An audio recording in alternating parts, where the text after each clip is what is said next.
जब सुने के होई भोजपुरी गाना बस बजे के चाही गाना।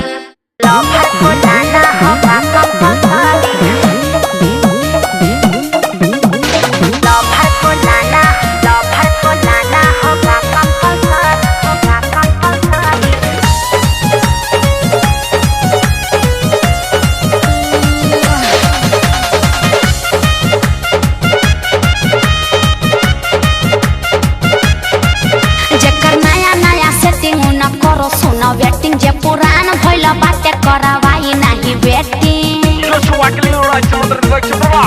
जेकर नया नया सेटिंग न करो सुन लेटिंग जे पुरान भइल बाटे करवाई नाही वेटिंग टाइम पे सब के हो जुटेगा भाई हैप्पी न्यू ईयर मनाना है टाइम पे सब के हो जुटेगा भाई हैप्पी न्यू ईयर मनाना है। मुन्ना जी सुनिए, आप अजय बच्चन और रोशन जी और लोकेश जी को लेकर के डीजे बुक कर लीजिए और सबसे 100 रुपया चंदा भी ले लीजिएगा, क्या समझे।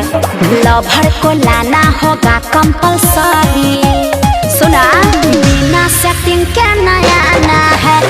लवर को लाना होगा कंपलसरी, बिना सेटिंग के नया आना है। और साथ में ललपनिया समझ रहे ना।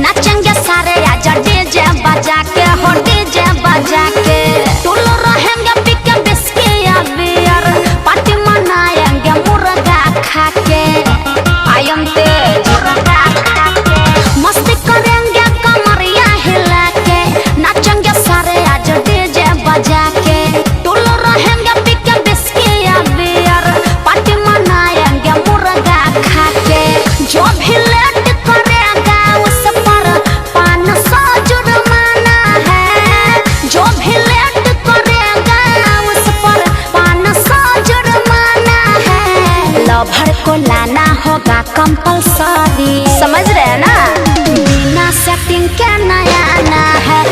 लवर को लाना होगा कंपलसरी, बिना सेटिंग के नया आना है। लवर को लाना होगा कंपलसरी।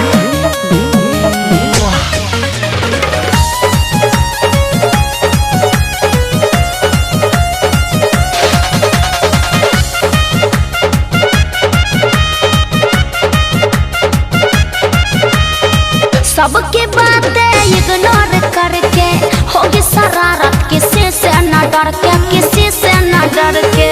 अजय बच्चन मुन्ना रेडी हो जाओ, ना चलो भरो संग बाहों में भर के। सबकी बातें इग्नोर करके होगी शरारत, किसी से न डर के। अजय बच्चन मुन्ना रेडी हो जाओ, ना चलो भरो संग बाहों में भर के। अंतरा सिंह प्रियंका का गाना डीजे पर बजाना है। अंतरा सिंह प्रियंका का गाना डीजे पर बजाना है। लवर को लाना होगा कंपलसरी, काजी बुझा रहा है ना, बिना सेटिंग के नया आना है।